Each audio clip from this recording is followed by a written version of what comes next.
For our second example, our start time is 0930 and this IV is infusing at 75 milliliters per hour. The first thing I'm going to do is record my start time as 0930.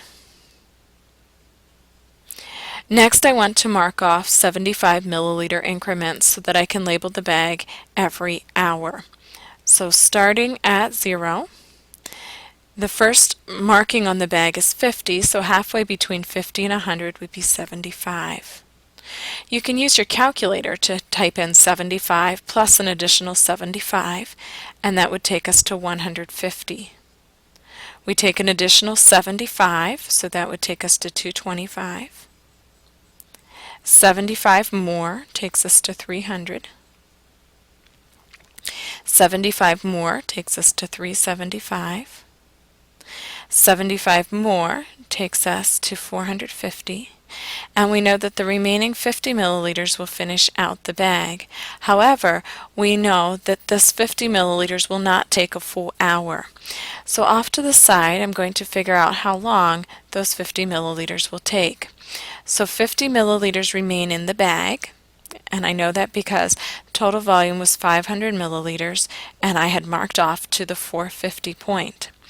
I know that the IV is infusing at 75 milliliters per hour, and so if I divide by this, my milliliters will cancel and I'll get an answer of hours. So I do that on my calculator and I get 0.6 repeating hours. Well, we don't tell time in decimals, so I need to multiply that by 60, and that's because there are 60 minutes in an hour. And when I do that, I come up with 40 minutes.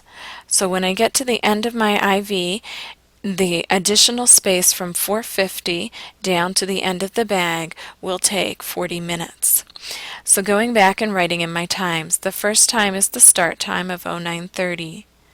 We're always marking hourly progress, so our hours go up by 1. So the next increment is 10:30, 11:30, 12:30. Remember, military time keeps counting, so 13:30, 14:30, 15:30.